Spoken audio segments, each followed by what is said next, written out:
오늘 이 시간에는 하이델베르크 요리문답 그 두 번째 시간으로 예수의 죽음을 몸에 짊어짐은 이라는 제목을 가지고 본문 말씀인 고린도후서 4장 10절 말씀을 통해서 하나님께서 저와 여러분에게 주시는 말씀 함께 나누도록 하겠습니다. 우리가 새벽 시간에는 하이델베르크 요리 문답을 우리가 함께 공부하고 있습니다. 말씀드린 바대로 1559년부터 1576년에 독일 하이델베르크시에서 성경학자들과 목회자들이 모여서 이 교리에 대해서 문답 형식으로 만든 것이 바로 이 요리 문답입니다.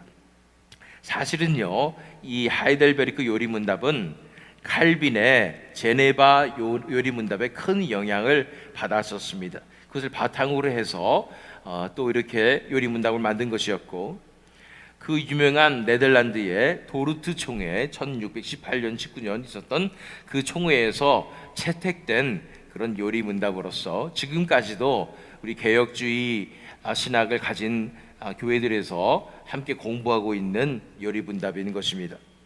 지난 시간에 살펴본 것은 제1문이었습니다. 사나 죽으나 당신의 단 하나의 위로는 무엇입니까? 이런 것이었고, 이 위로에 대한 것이 바로 기대와 확신과 소망이라고 말씀드렸습니다. 우리가 사는 동안에 있을, 그리고 죽은 이후에도 있을 단 하나의 소망은 무엇입니까? 그것은 바로 예수님께서 우리를 사랑하시고 우리를 위해서 보혈을 흘려주시고 우리가 자유케 될 뿐 아니라, 그것을 그래서 우리가 변화되어서 이제는 나는 나의 것이 아니고 사나 죽으나 몸과 영혼이 모두 나의 신실하신 구주 예수 그리스도의 것입니다 라고 고백하게 되는 것이 바로 사나 죽으나 우리의 단 한 가지의 소망이었다고 살펴본 것입니다. 오늘 살펴볼 것은 제2문입니다. 두 번째는 뭐냐면, 이러한 위로의 기쁨 가운데, 기쁨 안에서 살다가 죽기 위하여 당신은 무엇을 알아야 합니까? 이러한 위로의 기쁨, 이 소망의 기쁨, 구원의 소망의 기쁨 안에서 살다가 죽기 위해서 당신은 무엇을 알아야 합니까? 라는 질문입니다. 그것에 대해서 하이델베르크 요리문답 두 번째는 이렇게 대답하고 있습니다. 세 가지를 알아야 합니다. 첫째, 나의 죄와 비참함이 얼마나 심각한 것인가. 둘째, 어떻게 내가 그 죄와 비참함으로부터 벗어났는가. 세 번째, 나를 구원해 주신 하나님께 어떻게 감사를 드릴 것인가 하는 것입니다. 이 세 가지를 알아야 된다고 그러는데, 첫 번째는 나의 죄와 비참함, 두 번째는 어떻게 내가 이 죄와 비참함에서 벗어났는가, 구원받았는가, 세 번째는 구원해 주신 하나님께 어떻게 감사를 드릴 것인가. 이 세 가지 파트가 사실은요, 하이델베르크 전체에 구성되는 1부, 2부, 3부의 구성을 가지고 있습니다. 1부는 죄에 대해서, 2부는 죄에 대한 구원에 대해서, 3부는 어떻게 그러면은 하나님께 감사드리는 삶을 살 것인가로 구성되어 있는 것이 바로 하이델베르크 요리 문답인 것입니다. 결국은 어제와 오늘 우리가 살펴보는 1번과 2번 문답은 이 요리 문답 전체의 서론에 해당하는 부분이었던 것입니다. 그래서 오늘은 이 세 가지에 대해서 간략하게 살펴보기를 원합니다. 첫 번째가 뭐였다고요? 나의 죄와 비참함이 얼마나 심각한 것인가 라는 것입니다. 우리 로마서 3장 9절로 12절 말씀을 읽어보면, 그러면 어떠하냐? 우리는 나으냐? 결코 아니라 유대인이나 헬라인이나 다 죄 아래에 있다고 우리가 이미 선언하였느니라. 기록된 바 의인은 없나니 하나도 없으며 깨닫는 자도 없고 하나님을 찾는 자도 없고 다 치우쳐 함께 무익하게 되고 선을 행하는 자는 없나니 하나도 없도다. 우리 인간의 실체에 대해서 말씀하고 있는 것입니다. 우리가 어떤 존재인가, 우리 인간이 이런 존재인다가 얘기를 할 때 우리 생각에는 인간은 그렇지만 이상하게 우리 자신은 빠지는 모습을 보게 됩니다. 내가 그 인간이라는 사실을 깊숙하게 생각해 보지 않는 것 같습니다. 그러나 성경이 이렇게 말할 때 의인은 없나니 하나도 없으며 깨닫는 자도 없고 하나님을 찾는 자도 없고 다 치우쳐 함께 무익하게 되고 선을 행하는 자는 없나니 하나도 없도다 라고 말씀할 때 바로 이것은 우리 자신에 관한 것임을 바라보아야 하는 것입니다. 우리가 이런 존재라는 것입니다. 의인이 아닐 뿐더러 죄인이고 하나님과 원수되었고 하나님의 은혜가 아닌 것은 깨달을 수도 없고 하나님을 찾을 수도 없고 무익한 존재이며 오직 육체의 욕망을 따라서 사는 동물 같은 존재이며 이 우리 안에서 미혹하고 조종하고 역사하고 있는 이 사탄의 세력에 노예되어서 우리 생각하는 것도 악하고 행동하는 것도 악하고 우리 마음의 동기도 악하고 그렇지 않은 척 하면서 그렇게 사는 죄인이라는 거예요. 선을 행하는 자는 없나니 하나도 없도다. 무엇보다도 심각한 것은 우리가 아무리 선을 행한다고 생각해도 그것이 진정한 선이 아니라는 것입니다. 내 안에서 악한 동기로 이루어지는 모든 것들, 진정한 선행이 하나도 없다고 말씀하는 것입니다. 그것에 대해서 로마서 7장 18절로 20절 말씀에 사도 바울이 이렇게 고백하고 있습니다. 내 속 곧 내 육신에 선한 것이 거하지 아니하는 줄을 아노니 원함은 내게 있으나 선을 행하는 것은 없노라. 내가 원하는 바 선은 행하지 아니하고 도리어 원하지 아니하는 바 악을 행하는도다. 만일 내가 원하지 아니하는 그것을 하면 이를 행하는 자는 내가 아니요 내 속에 거하는 죄니라. 선을 행하는 것이 없다고 말하고 있는 것입니다. 내 마음속 가운데 선을 행하고 싶어도 선을 행할 수 있는 능력이 없다고 말하고 있는 것입니다. 오히려 내 속에서 나를 주관해서 열심히 사는 것은 죄라고 말하고 있는 것입니다. 이 죄라는 것이 얼마나 무서우냐면 이 죄가 아담과 하와 속에 들어갔을 때 전적으로 타락해버리고 죄의 노래가 되어버리는 것입니다. 이 죄가 사탄의 속에 들어가서 사탄을 완전히 흑화시켜버리고 하나님을 대적하는 원수로 만들어버린 것이 이 죄라는 존재라는 것입니다. 이 죄가 우리를 사로잡아서 점점 하나님을 대적하고 악하게 만들어버리는 것입니다. 오호라 나는 공고한 사람이라다. 이 죄와 사망의 몸에서 누가 나를 건져낼 것인가 라고 말하고 있는 그 죄라는 것입니다. 이 죄에 완전히 사로잡혀서 그리고 억눌려서 그리고 오염되어서 전적으로 타락한 것이 우리의 처지라는 사실을 알아야 하는 것입니다. 이 우리의 죄악됨을 죄인됨을 진정으로 깨닫는 자만이 은혜 가운데로 나아가고 구원으로 나갈 수 있는 줄 믿습니다. 진정으로 하나님 앞에 살려주시옵소서. 나 같은 죄인은 어떡합니까? 하고 하나님 앞에 엎드러지는 자만이 하나님의 은혜가 임해서 진정으로 회개할 수 있는 역사가 일어나는 것입니다. 자, 그렇다면 둘째는 어떤 것입니까? 어떻게 내가 그 죄와 비참함으로부터 벗어났는가라는 것입니다. 어떻게 이 죄와 비참함으로부터 내가 벗어났는가? 이 세 가지를 알아야 된다고 했죠. 요한복음 17장 3절 말씀 읽어보면 영생은 곧 유일하신 참 하나님과 그가 보내신 자 예수 그리스도를 아는 것이니이다. 영생이신 하나님과 영생이신 예수 독생자 예수 그리스도, 그분을 아는 것이 영생이라고 말하고 있는 것입니다. 그분을 만나야 생명이 있다는 것입니다. 그분을 만날 때 우리에게 새 생명이 시작된다는 것입니다. 그분으로 인하여 생명이 시작되는 것입니다. 그래서 사도행전 4장 11절 12절 말씀을 읽어보면 이 예수는 너희 건축자들의 버린 돌로서 집 모퉁이의 머릿돌이 되었느니라.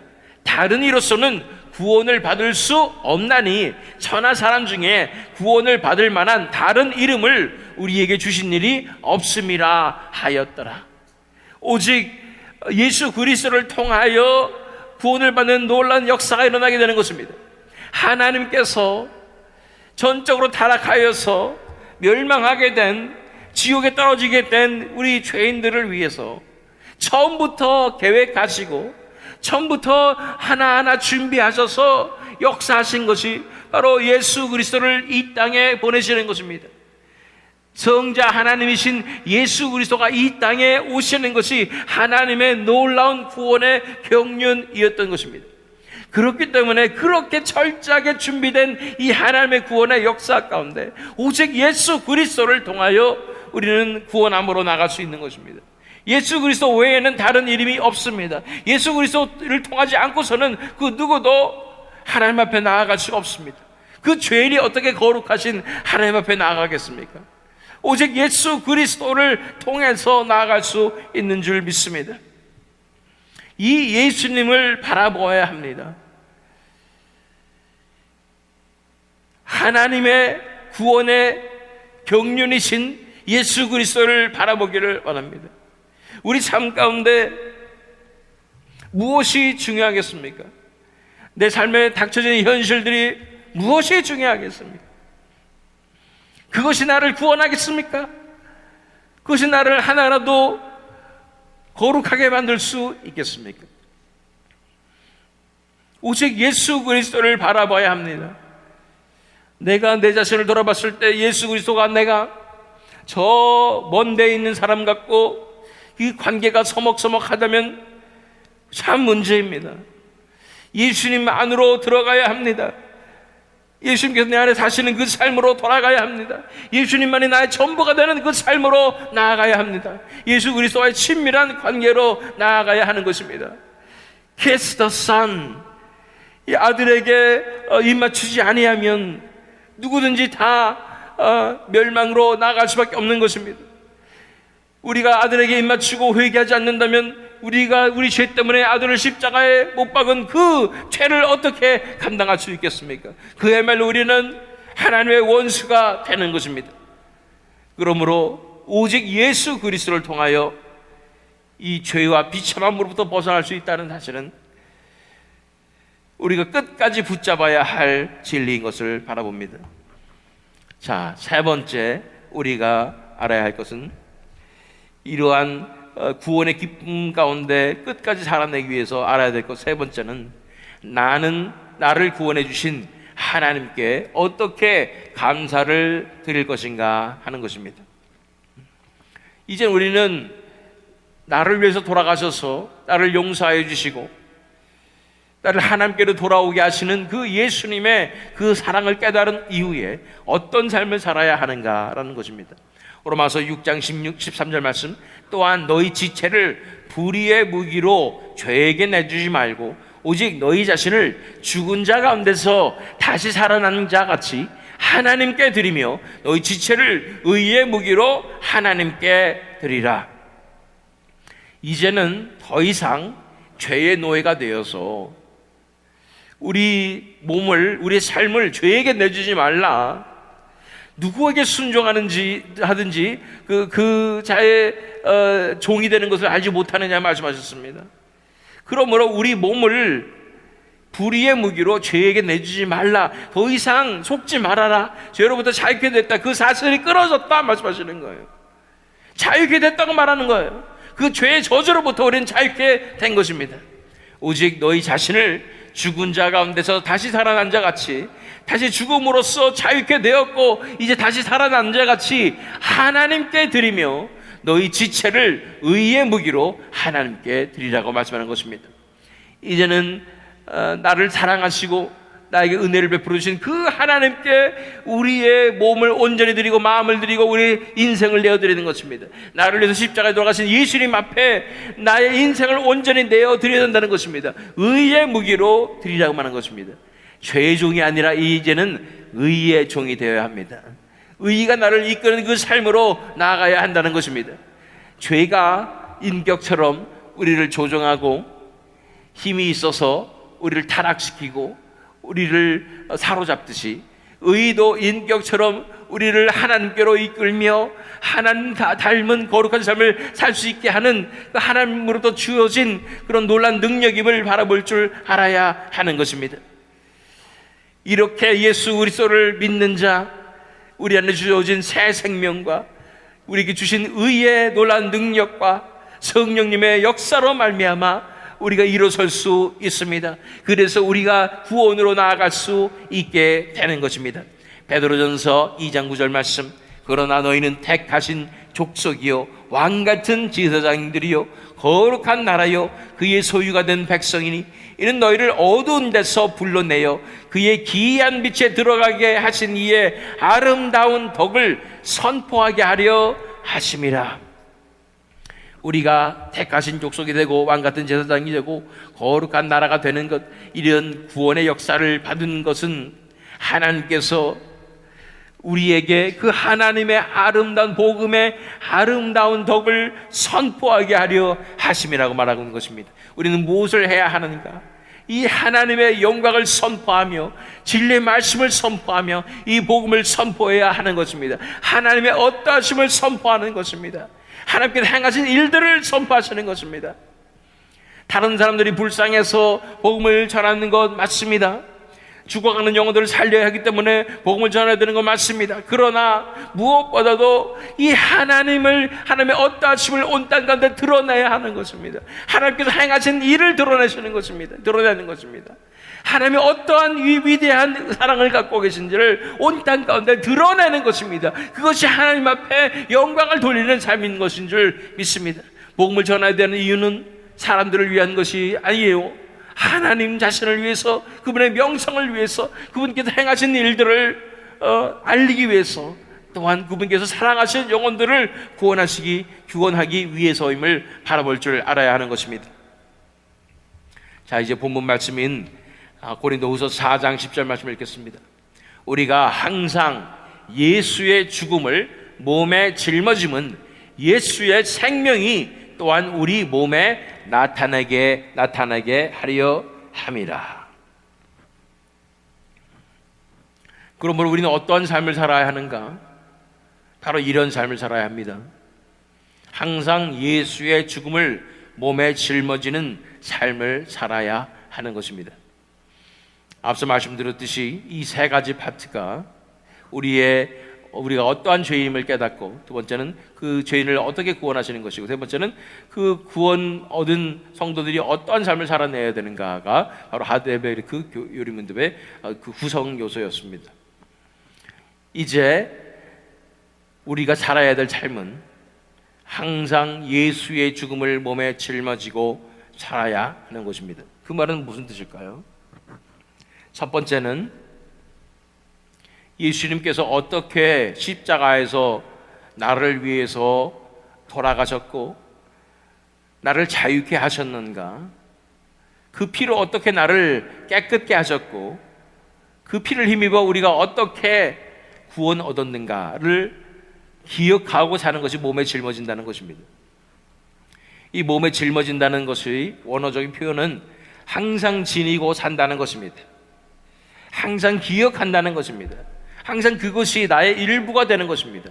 예수의 죽음이 나의 일부가 되는 것입니다. 그 피로 내가 살았다는 사실을 기억하는 것이 첫 번째예요. 두 번째는 그것이 나에게 사랑의 빚으로 다가와야 하는 것입니다. 예수의 죽음에 내가 responsible 하다는 것입니다. 내 책임이 있다는 것입니다. 나 때문에 예수님께서 돌아가셨다는 것입니다. 그러므로 예수님의 죽음을 내가 늘 간직하고 산다는 것은 내 마음 가운데 빚진 자로서, 예수님의 그 사랑을 빚진 자로서 이제는 예수님께 감사하는 마음과 죄송한 마음과 또 예수를 위해서 무엇이든 할 수 있는 그 마음으로 살아가야 하는 것입니다.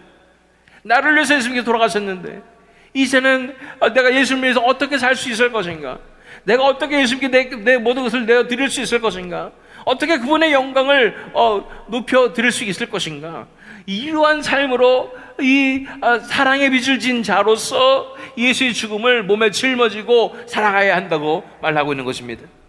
세 번째 의미는 예수의 죽음을 몸에 짊어진다는 것은 그 예수의 죽음과 우리가 일치된다는 것입니다. 연합된다는 것입니다. 그 예수의 죽음이 예수님만 돌아가신 것이 아니라 나도 이제 예수님을 위해서 십자가에 못 박혔다는 것입니다. 갈라디아서 2장 20절 말씀처럼 내가 그리스도와 함께 십자가에 못 박혔나니 라는 것입니다. 항상 예수의 죽음을 몸에 짊어진다는 것은 예수님께서 십자가에서 돌아가셨듯이 나도 예수님과 함께 못 박혀서 예수님의 죽음과 일치하여 살아간다는 것입니다. 내 삶이 십자가로 부어진 이 포도주처럼, 그렇게 찢겨진 빵처럼 그렇게 살아가게 된다는 것입니다. 그렇게 되면 어떻게 된다고요? 예수의 생명이 또한 우리 몸에 나타나게 하려 함이라. 그러면 예수님의 생명이 우리 가운데 드러나게 되는 것입니다. 예수님의 죽음을 항상 몸에 짊어지고 사는 자에게 예수님의 생명이 나타나게 되는 것입니다. 예수님의 부활의 생명이, 그 역사가, 그 능력이 우리 삶 가운데 나타나게 되는 것입니다. 그 목적은 무엇이냐면 바로 예수님의 그 놀라운 능력으로 말미암아 온 어둠 가운데, 이 땅 가운데 어둠의 세력을 다 몰아낼 뿐 아니라 그들에게 사로잡혔던 하나님께 살아가신 그 영혼들을 구원하는 역사로 이제 나아가게 되는 것입니다. 또한 우리를 처음부터 창조하신 그 목적대로 하나님의 나라를 임하게 하며 하나님의 나라를 확장시키며 하나님의 나라를 온 땅 가운데 드러나게 하는 그 사명을 우리는 감당하게 할 수 있는 것입니다. 우리가 항상 예수의 죽음을 몸에 짊어짐은 우리 마음 가운데 예수님의 죽음이 항상 우리 안에 머물러 있습니까? 나를 위해서 돌아가신 그 흘리신 그 보혈의 능력이 우리 삶 가운데 있습니까? 내가 예수 죽인 자라는 그 사랑의 미진 내 마음 가운데 사로잡고 있습니까? 내가 예수님과 함께 십자가에 못 박힌 그 예수님과 온전히 죽음과 일치된 그 삶이, 그 십자가의 삶이 나를 사로잡고 있습니까? 그렇다면 예수님의 생명이 또한 우리 안에 드러나게 될 줄로 믿습니다. 그러므로 로마서 14장 8절 9절 말씀 지난 시간에 우리가 읽어봤지요. 우리가 살아도 주를 위하여 살고 죽어도 주를 위하여 죽나니 그러므로 사나 죽으나 우리가 주의 것이로다. 이를 위하여 그리스도께서 죽었다가 다시 살아나셨으니 곧 죽은 자와 산 자의 주가 되려 하심이라. 우리가 살아도 주를 위하여 살고 죽어도 주를 위하여 죽는 것입니다. 사나 죽으나 우리가 주의 것입니다. 온전히 예수님의 것이 되어서 살아가는 그 인생이 진정한 신자의 삶이요, 그 십자가의 은혜를 깨달은 자의, 구원받은 자의 삶임을 바라봅니다. 이 삶을 살아감으로써 하나님께 영광 돌리시는 저와 여러분 되시기를, 또 오늘 이 하루가 되기를 예수 그리스도의 이름으로 축원합니다.